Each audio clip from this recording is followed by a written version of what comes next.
le Premier ministre Édouard Philippe a annoncé un grand plan d'investissement de 57 milliards d'euros. Le chiffre est énorme. 20 milliards consacrés à la transition énergétique. Vous les trouvez où, ces 20 milliards, pour commencer ? Dans les différents budgets de l'État. Oui. C'est pas des crédits qu'on a inventés, c'est peut-être d'ailleurs ça véritablement la rupture avec par exemple le plan d'investissement d'avenir du quinquennat précédent. Donc il y a des crédits qui sont budgétaires, comme on dit si bien, qu'on va retrouver dans le projet de loi de finances débattu par les parlementaires prochainement. Des crédits également nouveaux, parce que tout n'est pas qu'affaire de subventions, mais aussi de prêts à taux zéro par exemple, ou de prêts préférentiels par la Caisse des dépôts et des consignations. Il y aura aussi des articulations avec des fonds européens. Bref, ce que j'ai envie de dire, moi, aux acteurs, c'est que cet argent, il existe vraiment. Voilà, vous pour êtes le sûr coup. de l'avoir. Et l'ingénierie financière regarde, après tout, l'administration publique et le gouvernement, et qu'on peut garantir cet argent pour réaliser les effets de levier ô combien indispensables, notamment pour la transition écologique. 20 milliards, vous l'avez rappelé. C'est énorme, puis c'est inédit aussi. L'actualité, c'est aussi les taxes sur le diesel qui vont augmenter de 10% l'année prochaine. Est-ce que c'est compatible finalement avec la volonté du gouvernement d'alléger le pouvoir des Français, le pouvoir d'achat des Français ? Vous savez, la question du diesel, c'est un scandale pour la santé publique. 50 000 morts prématurées chaque année à cause des émissions de particules de diesel. Si on avait eu la même précaution et la même énergie à régler ce problème du temps de l'amiante, je pense que beaucoup de familles nous en seraient reconnaissants aujourd'hui. Donc oui, il y a cette convergence entre le diesel et l'essence. Oui, il y a aussi une trajectoire autour de la fiscalité carbone sur le diesel et l'essence, puisque d'un côté, on ne peut pas vouloir décarboner notre économie, notre mobilité, notre société au sens large du terme, et lutter contre le réchauffement climatique, promouvoir également un meilleur cadre de vie pour nos concitoyens, et ne pas donner un coup à ce carbone, ne pas justement dissuader l'usage du diesel. Je pense que là-dessus, le gouvernement est clair et assume complètement cette position. D'accord. Sébastien Lecornu, vous avez annoncé des contrats de transition écologique qui seront lancés l'an prochain. Est-ce que vous pouvez nous en dire plus ? En quoi consiste-t-il exactement ? Ce sont un peu mes bébés, je dois bien effectivement le reconnaître. On a parlé des 20 milliards du grand plan d'investissement. À un moment donné, il faut bien des outils aussi pour ramener cet argent au territoire. De manière assez pédagogique et pour faire simple, on voit bien que la transition écologique, elle a besoin d'investissement. Investissement pour les particuliers, c'est les annonces de Nicolas Hulot la semaine dernière sur la prime à la casse, par exemple, pour changer son véhicule, 1 000 € de manière universelle, 2 000 € si vous n'êtes pas imposable. Mais on a aussi besoin d'aider les territoires, en clair les collectivités territoriales, les intercommunalités, les comités d'agglomération, à investir également dans leurs projets de transition écologique. Puis on ne va pas se mentir, le plat principal de la transition écologique, c'est souvent la transition énergétique. Soit comment je produis des énergies renouvelables, propre, verte. J'étais hier à Poitiers d'ailleurs pour aller visiter des installations de terrain chez un ami député, Sacha Houlier. Ou de l'autre côté, comment on améliore la performance énergétique des bâtiments. Comment faire en sorte que ce studio, son empreinte carbone diminue, pour faire vite. Et là, on voit bien que les collectivités territoriales, elles ont un rôle à jouer absolument majeur et central dans cette transition énergétique. Et donc, on va aider à investir. Mais on alors, va aider comment les territoires à investir. C'est uniquement un soutien politique ou il y a également un soutien financier ? Les 20 milliards, il va bien falloir qu'on trouve des outils pour les dépenser. Vous savez, c'est pas le tout que d'annoncer de l'argent comme ça un lundi matin en conférence de presse. Derrière, il faut avoir une déclinaison territoriale. Qu'est-ce qui fait que dans tel département ou dans tel territoire, on va justement mettre de l'argent sur des projets de transition énergétique ? Ça va être l'objet des contrats. Les contrats, c'est le contraire des appels à projets. Droit-devoir. Comment on va mélanger nos intérêts ? Peut-être davantage d'obligations, d'objectifs chiffrés. On va voir comment on peut le mesurer, notamment peut-être en empreinte carbone, en nombre d'opérations réalisées, et peut-être moins d'obligations aussi simplement de moyens. Allez davantage regarder les résultats contre les moyens. Ces contrats, on va essayer d'en arrêter la doctrine, les fondamentaux, dans le cadre de la conférence nationale des territoires voulue par le président de la République et le Premier ministre au mois de décembre prochain, ce qui va nous permettre de décliner une première série de signatures, de négociations bien sûr d'abord, puis de signatures l'année prochaine. Moi, je souhaite, avec quel département, par justement, exemple ? Moi, je souhaite 2 types de territoires. Des territoires que l'on pourrait qualifier en désolation industrielle. Vous avez des noms ? Ou des territoires, par exemple, qui vont devoir eux-mêmes assumer une transition écologique. Je pense, par exemple, aux 4 territoires qui, petit à petit, vont voir leur centrale à charbon s'éteindre. Il est bien normal qu'il faut envisager un accompagnement pour ces territoires-là. Par exemple, les territoires de l'Est ? Ça vous intéresse, Nathalie Moret ? Je vous sens effectivement intéressé sur le sujet, mais je vais prendre aussi un exemple concret, inverse. Ce sont les territoires qui, au contraire, ont pris de l'avance en matière de transition écologique. Parce qu'il ne s'agirait pas de punir les bons élèves dans la classe en leur privant justement d'une aide et d'un accompagnement pour la simple et bonne raison qu'ils ont pris de l'avance. REV 3, je l'ai cité à la tribune de France Urbaine.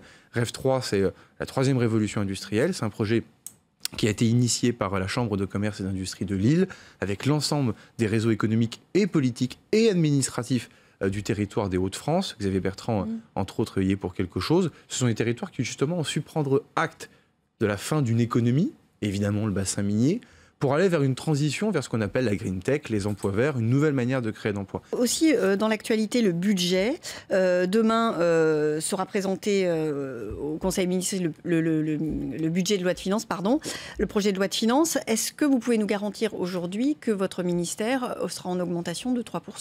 Oui, une fois de plus, on ne peut pas déconnecter les 20 milliards d'hier du budget du ministère. Tout ça se retrouvera dans un seul et même document qui s'appelle le projet de loi de finances pour 2018. Il sera le projet de loi de finances de la nation, débattu par les députés et par les sénateurs. En hausse, donc 3% en hausse pour le ministère. Ça représente combien alors, c'est compliqué en fonction des postes budgétaires. Ce qu'il faut retenir, par exemple, c'est qu'on maintient des efforts extraordinairement importants sur les énergies renouvelables. Voilà. On essaie d'être cohérent aussi dans notre propos. Revanche, les transports vont être le parent pauvre? Pas forcément. Il y aura des pauses sur les grands projets d'infrastructure. Par exemple, le canal Seine-Nord, pour lequel je crois que le Premier ministre a été clair lors des assises de la mobilité, où il a confié le soin à Elisabeth Borne, la ministre des Transports, à Gérald Darmanin, le ministre de l'Action et des Comptes Publics, de faire un tour de table pour trouver un nouveau modèle de financement de ce projet. On va parler du glyphosate, ce désherbant controversé, soupçonné de provoquer des cancers. La Commission européenne propose de le réautoriser dans l'Union européenne pour une durée de 10 ans, durée trop longue selon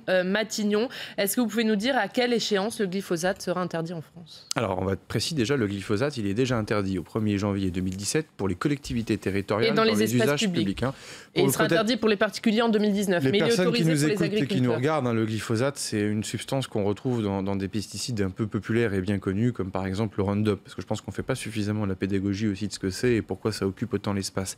Il est tellement populaire, donc justement, ce pesticide, qu'il n'est pas si facilement et si rapidement, surtout. Alors, le problème se pose pour les agriculteurs. Pour les agriculteurs, j'y viens. Et donc, l'idée, c'est que là où, effectivement, il est interdit pour les particuliers au 1er janvier 2019, vous l'avez rappelé, là où il est déjà interdit au titre du principe de précaution, parce qu'un certain nombre de scientifiques ont pointé effectivement du doigt son caractère potentiellement cancérigène. Donc l'idée, c'est de se dire, on ne peut pas renouveler pour 10 ans, c'est trop long.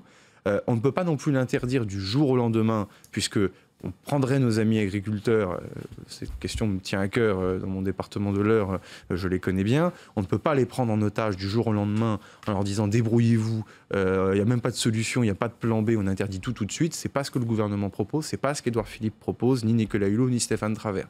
L'idée justement, c'est de se dire que pour la fin de l'année, et le ministre de la Transition écologique et solidaire, et le ministre de l'Agriculture, Stéphane Travert, doivent travailler ensemble, donc nous allons y travailler, à faire une proposition au Premier ministre de plan B en innovation, quelles sont les pistes en recherche. Je ne suis pas scientifique, mais la solution sera forcément scientifique. Il faut, avec le ministère de l'Agriculture, il faut un plan B scientifiquement qui permet de se substituer au glyphosate, un produit moins dangereux sur lequel le principe de précaution n'a pas lieu de s'appliquer sur la dangerosité, soit pour la santé, soit pour l'environnement et la biodiversité, parce que bien évidemment, cela fait partie de nos priorités et de nos compétences, sans prendre les agriculteurs. Mais concrètement, Sébastien Lecornu, Stéphane Travert, par exemple, parle d'une échéance de 5 à 7 ans. Est-ce que vous aussi, vous êtes sur cette durée? Le Premier ministre, je ne suis pas scientifique, là aussi, je pense qu'il faut qu'on soit en rupture avec ces procédés où nous, les politiques, on parle à la place de la science. Les deux ministères vont se retourner vers des gens dont c'est le métier. Et des ingénieurs au sein de l'État de bonne qualité dans les centres de recherche, on en a. Donc on ferait bien de les écouter un tout petit peu, c'est ce que veut le Premier ministre. On va le faire en disant, d'après vous, quel est le plan de sortie intelligent, adapté et adaptable au 1er janvier, on a un calendrier de plan B. Le Premier ministre a indiqué hier qu'il voulait la réponse pour la fin de l'année. Je ne peux pas vous dire mieux que de vous répéter ce qu'il dit. Quitte à se démarquer de la position de l'Union européenne.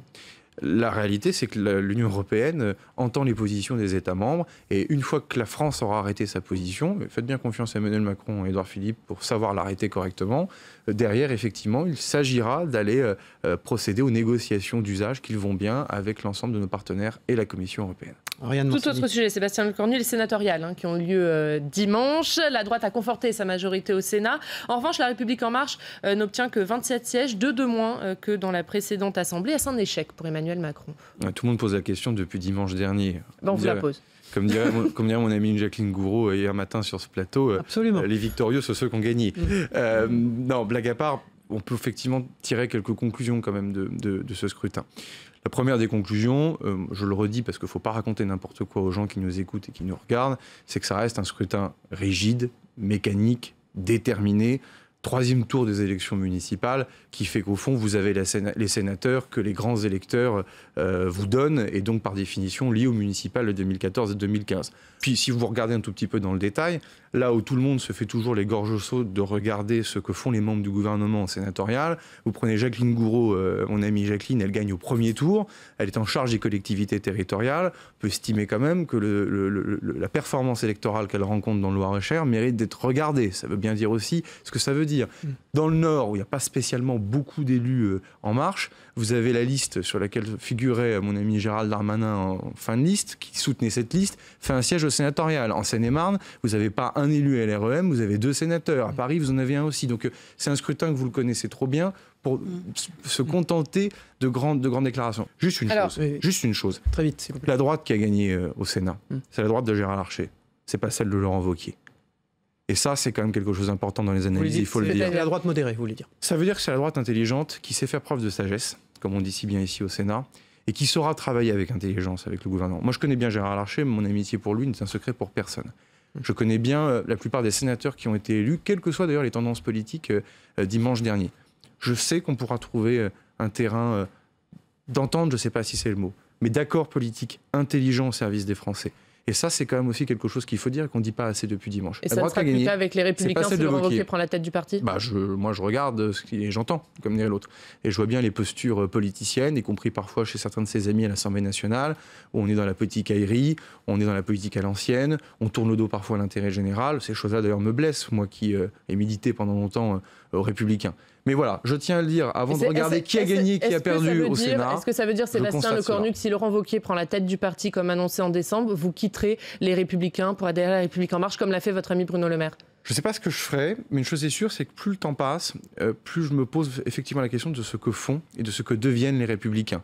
Ne pas savoir trancher, choisir entre Marine Le Pen et Emmanuel Macron, entre les 2 tours de l'élection présidentielle. Aujourd'hui, après plus de 10 ans de meeting dans lequel on dit qu'il fallait assouplir le droit du travail, réformer l'ISF, baisser les charges sur les entreprises, réinstaurer l'autorité de l'État comme Gérard Collomb le fait avec son projet de loi de lutte contre le terrorisme, de voir que une partie de la droite s'oppose, pour au final d'ailleurs s'abstenir dans l'hémicycle ou voter pour.